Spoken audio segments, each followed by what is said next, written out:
आदाब। आप देख रहे हैं कुशीनगर हक की आवाज। मैं उजैर अंसारी।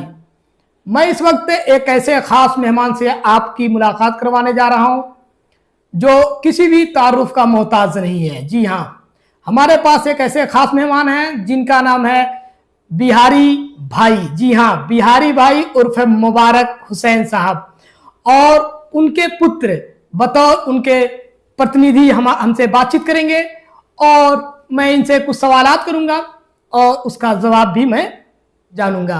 सबसे पहले हमारे चैनल में आपका स्वागत है। धन्यवाद। आपने अपने चैनल कुशीनगर हक की आवाज़ में आपने मौका दिया। जी सरफराज सर, ये बताएंगे कि अभी तक आप क्षेत्र में रहे हैं, क्षेत्र के तमाम लोग आपको और आपके पिताजी को जानते हैं, पहचानते हैं, आप लोग सेवा ही करते चले आए हैं, लेकिन आपके मन में क्यों आया कि हम राजनीति में जाएं और चुनाव लड़ें? किससे प्रेरणा ये मिला आपको? देखिए, हम लोग 35 से 40 साल पहले से हमारे पिताजी जी समाज सेवी के रूप में कार्य करते आ रहे हैं और हम लोगों के मन में ये बात आई कि बहुत पिछड़ा हुआ वर्ग है हमारा, जी ये वार्ड संख्या 2, जिसमें अनेकों प्रकार की समस्याएं हैं, जैसे कि रोड, नाली, जी जी जी वृद्धा पेंशन, विधवा पेंशन, शौचालय न होना, स्कूल के लिए पर्याप्त स्कूल न होना, और उसके बाद से आपका खेल का मैदान जी जी नहीं है। अगर खेल का मैदान है भी तो उस पर किसी प्रकार का कोई उपकरण नहीं है जी जिससे जो है बच्चे खेल सकें। जी जी और ये सब देखते हुए हम लोग सोचे कि कुछ सरकार की सुविधाएं हैं जो सरकार से धरातल पे उतारने के लिए जी किसी को होना जरूरी होता है। जी तो हम लोग सोचे कि बीच में एक माध्यम बन के और इसको धरातल पे उतारा जाए। जी। सरकार की बहुत सारी योजनाएं हैं, जी, जी। वृद्धा, विधवा, बहुत सारी ऐसे महिलाएं हैं जिनके पति नहीं है और उनको जो विधवा पेंशन नहीं बन पाया है, उसमें हम लोग जो है सरकार से आग्रह करके और सहयोग करके उन लोगों को दिलाने का कार्य करेंगे। जी, विभिन्न समस्याएं हैं आपके क्षेत्र में। वार्ड संख्या 2 में ही क्यों आप चुनाव लड़ने का सोचे हैं? क्या आप कोई और भी वार्ड चूज कर सकते थे? वार्ड संख्या 2 में हम लोग 35-40 साल से अपना समाज सेवी के पद पे जी समाज सेवा करते आ रहे हैं। इसलिए हम लोग जो भी हमारे ग्रामीण क्षेत्र आसपास के गांव हैं, 20 से 22 गांव लगभग इस क्षेत्र के अंतर्गत आते हैं, जी इसीलिए हम लोग अपने ही गृह वार्ड संख्या से चुनाव लड़ने का फैसला लिया। बहुत बढ़िया।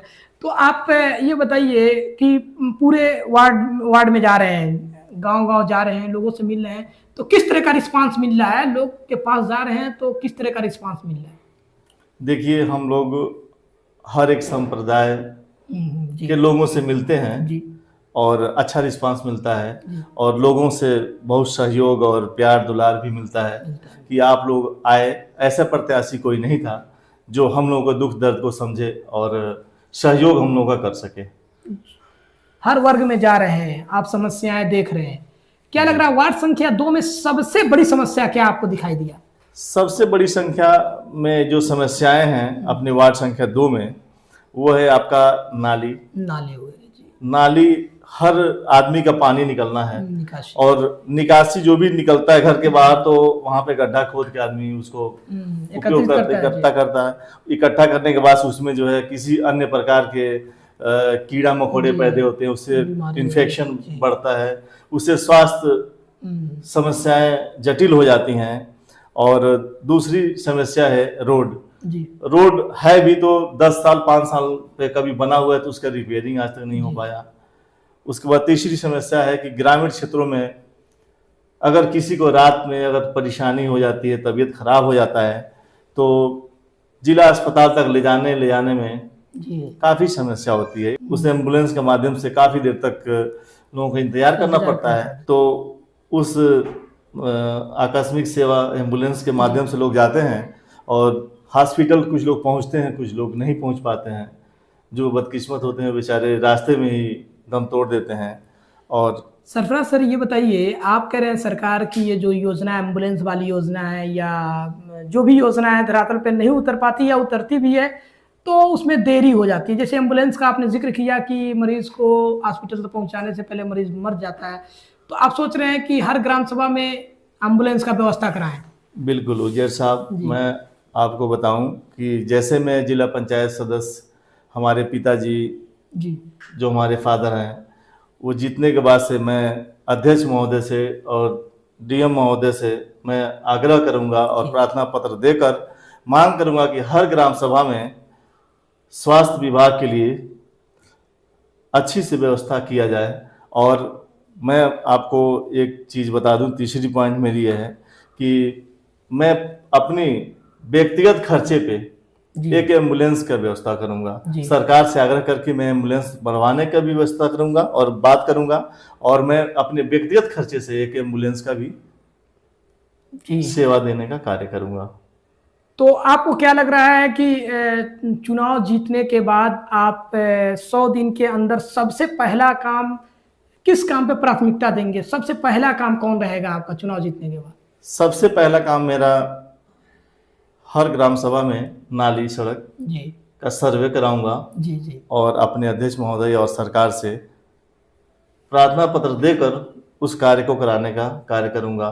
उसके बाद से मेरा कार्य ये रहेगा कि हर ग्राम सभा में जो भी कुछ अतिरिक्त जगह पड़ा हुआ है उसमें जो है खेल का मैदान अवश्य रूप से दिलाने का काम करूंगा कि उसको बैरिकेडिंग करके उसमें खेल के उपकरण लगाए जाए। जी, एक आपके मिजाज से एक सफल जिला पंचायत सदस्य के किस तरह के गुण होने चाहिए, किस तरह का काम करे कि वो सफल जिला पंचायत सदस्य कहलाए? जी बिल्कुल, आपने बहुत परफेक्ट सवाल किया है। अभी देखिए, जितने भी जिला पंचायत सदस्य यहाँ से चुनकर जाते हैं उसके बाद से फील्ड में और गांव में क्या हो रहा है क्या नहीं हो रहा है कोई देखने तक नहीं आता है। जब चुनाव आता है तो फिर उस समय आदमी फिर से फील्ड में और गांव में आता है और फिर वोट लेने के बाद से फिर जिला पंचायत सदस्य बन के फिर चला जाता है। फिर से 5 साल बाद कोई दूसरा प्रत्याशी आता है, वो जिला पंचायत होकर चला जाता है। और मैं आपको जानकारी के लिए बता दूं कि वार्ड संख्या 2 के अंतर्गत माघी मटिया ग्राम सभा में मेरा घर है और मैं कहीं भी जीत कर नहीं जाने वाला हूं। मैं आप लोगों के इर्द गिर्द 22 किलोमीटर के अंतराल 20 से 22 किलोमीटर के एरिया में ही जो भी है मेरा घर है और 20-22 गांव की भी जनता इसको चुनकर जिला पंचायत सदस्य के चयन करेगी और मैं यहीं पे मुलाकात होगी। मैं कहीं जीतकर न लखनऊ जाने वाला हूं और ना ही दिल्ली जाने वाला हूं।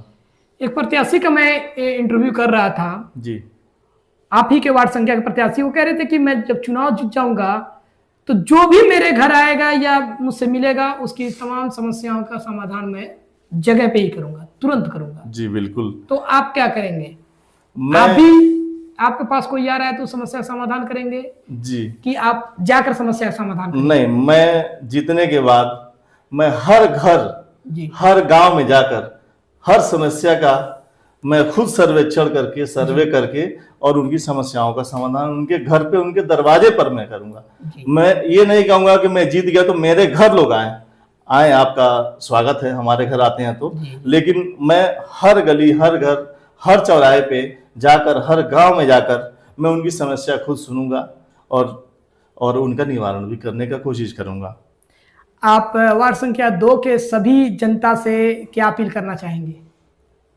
मैं वार्ड संख्या 2 के सभी सम्मानित जनता, हिंदू मुसलमान सभी भाइयों से मेरा नम्र निवेदन है कि आप लोग एक बार जिला पंचायत सदस्य बनाएं हमारे पिताजी को, जो मुबारक हुसैन उर्फ बिहारी भाई के नाम से सभी लोग जानते हैं। 35-40 सालों से इन्होंने अपना सेवा दिया हुआ है और उसके बाद से सारे लोगों की समस्या का समाधान में करने का कोशिश करूंगा। चलिए, ये थे सरफराज आलम साहब जो मुबारक हुसैन उर्फ बिहारी भाई के प्रतिनिधि के तौर पे तमाम सवालों का जवाब बेबाकी के साथ दिया है और इन्होंने कहा है कि वार्ड संख्या 2 के विभिन्न ग्राम सभा में और तमाम गरीब जो लोग हैं उनकी विभिन्न समस्याओं का समाधान उनके घर पे जाके करेंगे। इस तरह का इन्होंने वादा किया है। आप ऐसे बने रहें हमारे चैनल के साथ। जय हिंद।